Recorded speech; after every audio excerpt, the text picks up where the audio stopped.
Welcome back to Yankee Chronicle. I'm your host, Abby Peel, coming to you from one of our favorite summertime locations to check in with, Spring Ledge Farm, and I'm now joined by the owner here, Greg Berger. Hi, Greg. Hi, Abby. How are you? I can't believe it's already time again.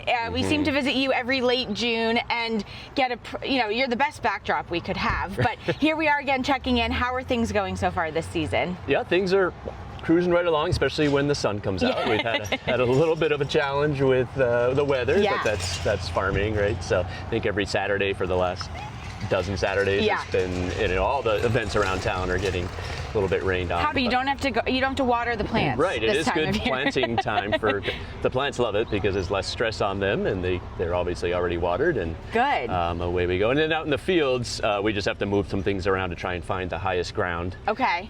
Even if our plan said that we were going to plant the zucchini here, and something else there, we switch it around but the crew's been great. Everybody has been working hard and being able to manage the wet and stuff like that. See what every day changes. Yeah. So we're gardeners, we're farmers, we're always hopeful. You're used to it, right? And we're always optimistic that, even though it's pouring now, it'll be sunny tomorrow, right? So. Tell us about this section here. I love that you have it broken up into different sections, seasons, as well as, where you might be planting. Right. This is our shrub and perennial side of the farm stand.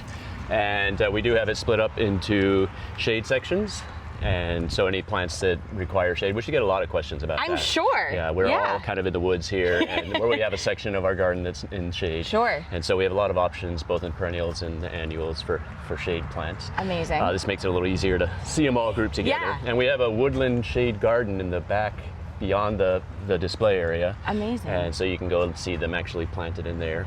And what do the different seasons mean? So this is the spring section, I see fall down there. Does it mean this is when they're best to plant, or? It means this is when they're showiest. So usually it's they're blooming in that season. Yeah, that's a good question. So these people, grouping here is kind of on their way out of the spring section. Right, it's the spring one. Yeah. Although it's been so cool that they keep flowering because they enjoy this, and it hasn't gotten so hot that they have kind of gone into a little rest period. So spring section, then we have a summer blooming sections, and then things in the fall. So if you're a gardener and you're thinking, in the spring I have all this color, but then it kind of fades away, I really want perennials and shrubs that will follow up in the next season, we can go to the right section and find what's available there. Perfect. Talk about your staff, because obviously they have to have a sense of how this all works, but you must triple in staff size come this time of year. Yes, triple, quadruple. Yeah. And then do you do a lot of education for the staff versus they might just already know some of this? Right, we try to. Certainly we're looking for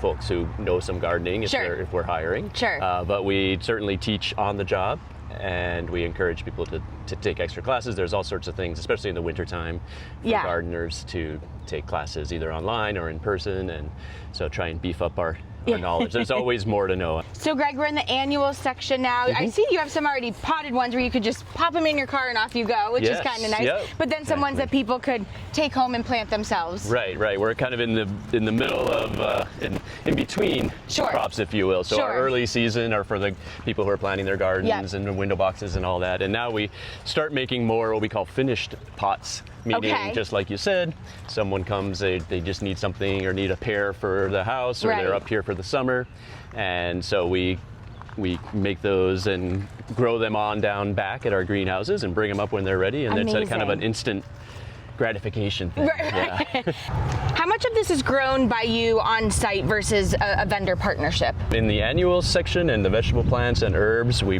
grow about 85% of it. Wow. And we have about 20 greenhouses beyond where the public sees up here. Okay. And so we start those, some of those go year round, and most of them start up in earnest in March and April, and we have a great crew down there that transplants, fills pots and waters and gets them all ready for spring. I'm sure you can get a sense of, okay, this sells really well every single year. We get a lot of this versus let's try something new. Yes, exactly. That's how we plan. We take notes this time of year and then sit down later in the fall when we have to order for next year, order the little baby plants and the seeds and such, and try and make a decision on what we're going to grow for the next season. You're the classic seasonal business where a lot of people go, okay, it's over, now have a great winter. You're like, no, no, no. Sometimes winter's even busier than the summer is as you plan for the next one. Yes, exactly. Well, Greg, it's a wonderful backdrop for us here at Spring Ledge Farm. I encourage everyone to come and even just walk around. Take a little walk through, see all the things, but you won't leave here empty-handed. We know that. Thanks for hosting us. Great, thanks. See you.